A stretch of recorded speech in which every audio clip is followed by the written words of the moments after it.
The distress signal nobody wanted. The call from the void.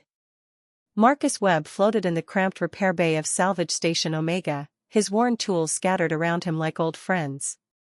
For 15 years, he'd been the only human engineer willing to work this far from Earth, deep in the outer reach where most species feared to travel. His reputation was simple: if it was broken, Marcus could fix it. If it was impossible, Marcus would try anyway. Today's job seemed routine. A Krellian merchant ship needed its fusion drive recalibrated. Easy work. Good pay. But then the distress signal came through. An impossible message.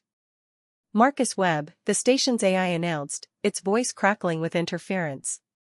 Priority 1 distress signal detected. Origin, Sector 447. Classification, Ancient. Marcus wiped grease from his hands, frowning. Ancient? What does that mean? The signal pattern matches old galaxy technology. Approximately 40,000 years old. No known species uses this frequency anymore. His heart skipped. 40,000 years? That was before humans even discovered fire, back when the galaxy belonged to the precursors, the mysterious civilization that had vanished without explanation, leaving behind ruins nobody could understand. Play it, Marcus said quietly.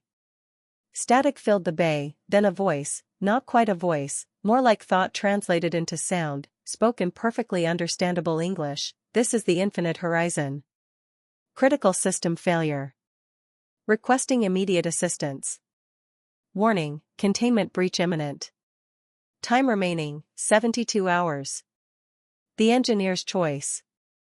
Marcus stared at the communication panel. Every instinct told him to ignore it. Ancient precursor technology was dangerous.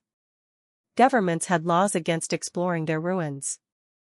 Scientists who studied their artifacts often went mad, claiming the technology was alive, that it whispered secrets nobody should know. But 72 hours? If something was counting down, it meant whatever was out there was still functioning. Still alive, in a way. And if it was calling for help in English, a language that shouldn't have existed 40,000 years ago, then maybe the precursors had been watching humanity longer than anyone realized. Calculate jump coordinates, Marcus told the AI. I'm going to Sector 447. Inadvisable, the AI responded. That region is restricted. Entering requires authorization from the Galactic Council. Then I'll apologize later. Marcus grabbed his emergency repair kit, a battered metal case containing tools he'd collected from a dozen different species. Prep my ship. I leave in 10 minutes. The ghost ship. The jump through hyperspace took 6 hours. When Marcus emerged, his scanner immediately screamed warnings. Radiation levels were dangerously high. Space-time distortions rippled across the area like waves on water. And floating in the center of it all was the infinite horizon. The ship was massive, easily 5 miles long, and shaped like nothing Marcus had ever seen. Its hull seemed to shift and change as he watched, surfaces flowing like liquid metal, geometric patterns appearing and disappearing in hypnotic sequences. Lights pulsed beneath the surface, creating constellations of color that shouldn't have been possible. Beautiful, Marcus whispered. His ship's AI disagreed, warning. Energy signatures indicate unstable quantum field. Approach not recommended. But Marcus was already moving closer, drawn by something he couldn't explain. The ship wasn't just calling for help, it was calling for him specifically. He could feel it in his bones, like a melody only he could hear. First contact. The docking procedure was automatic.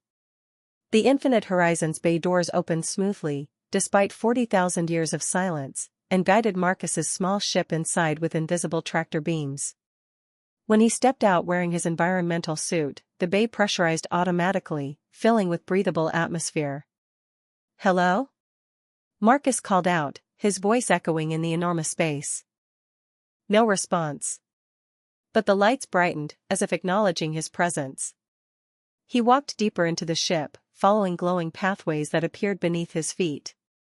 The interior was impossibly clean, no dust, no corrosion, nothing that suggested age. Holographic displays flickered to life as he passed, showing star maps and equations he couldn't begin to understand. Then he reached the core chamber. The heart of the ship. The room was spherical, maybe 200 feet in diameter, and in its center floated a crystal structure the size of a house. It pulsed with inner light, blues, purples, golds, creating shadows that seemed to move with purpose. Marcus approached slowly, and the crystal responded. Holographic screens exploded around him, flooding his vision with images, Earth, as it looked thousands of years ago. Primitive humans looking up at the stars. And ships, precursor ships, visiting, observing, leaving behind knowledge hidden in myths and monuments. "You've been watching us," Marcus breathed. "Since the beginning." The crystal pulsed once, confirming. A new hologram appeared, a countdown. 68 hours remaining. Beneath it, a complex diagram showed the ship's power systems failing, containment fields collapsing, and something dangerous contained within threatening to break free. "What are you holding?" Marcus asked. The crystal showed him. And Marcus's blood ran cold. The terrible truth. Contained within the Infinite Horizon's core was a fragment of what the precursors called the Unmaking, a force of pure entropy that existed to destroy everything ordered and complex. The precursors had fought it billions of years ago, breaking it into pieces and imprisoning each fragment in ships like this one, scattered across the galaxy. If the containment failed, this fragment would be released. It wouldn't just destroy the ship, it would consume everything within 100 light years. Including Earth, which was only 70 light-years away. Marcus looked at the crystal, at the countdown, at the failing systems that technology far beyond human understanding couldn't fix. "I'm just an engineer," he said quietly. "I fix cargo haulers and mining equipment. How am I supposed to fix this?" The crystal pulsed, and Marcus felt something enter his mind, not words, but pure understanding. The precursors hadn't built these ships to last forever. They'd built them to last until their chosen inheritors were ready. Humanity. Specifically, humans like Marcus, people with the stubborn refusal to accept impossible, who could look at broken systems and see solutions nobody else could imagine. The crystal had been waiting 40,000 years for someone exactly like him. No turning back. Marcus set down his tool case and cracked his knuckles. 68 hours. No pressure. "All right," he said to the ancient ship, to the crystal, to whatever remained of the precursors who'd built this impossible prison. "Show me what you need. And let's hope human stubbornness is enough to save the galaxy." The crystal brightened, and Marcus's real work began, the impossible repair. Understanding the ancient. Marcus worked through the first 12 hours without stopping. The ship's systems were beyond anything he'd encountered, technology that blended physics, biology, and something that felt almost like magic.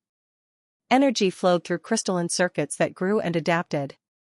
Controls responded to thought as much as touch. The ship was alive in ways that made his engineering degree feel like kindergarten arithmetic.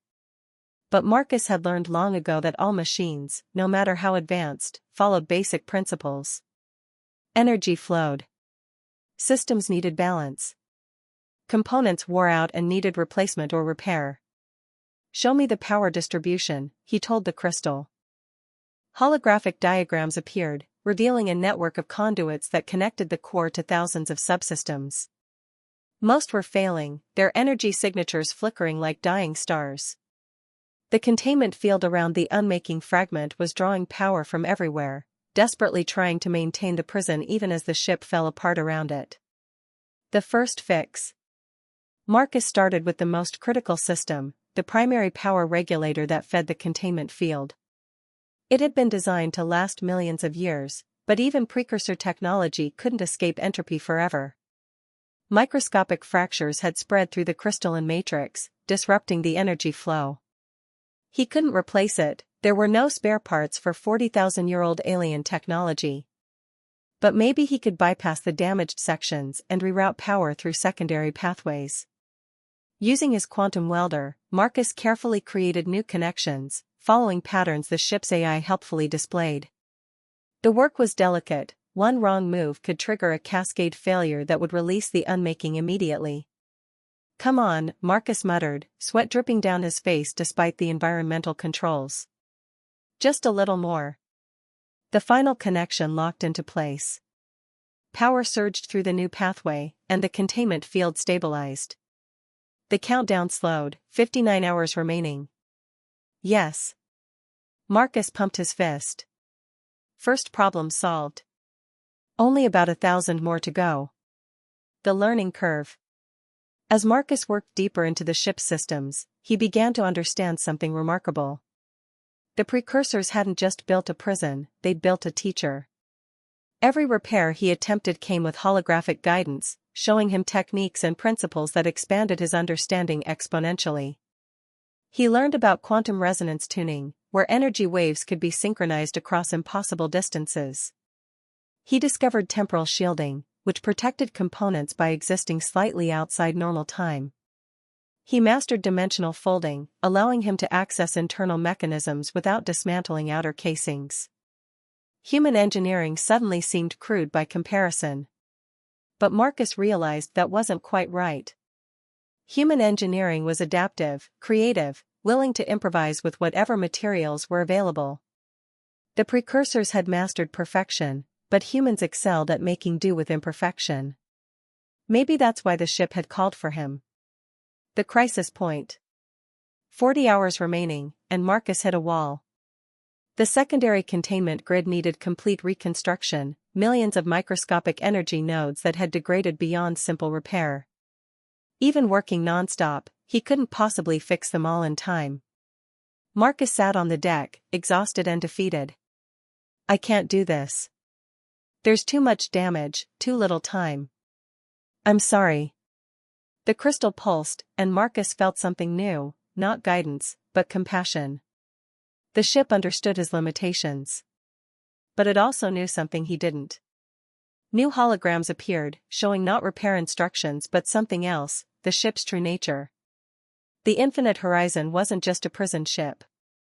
It was a seed, designed to integrate with whoever successfully proved capable of repairing it.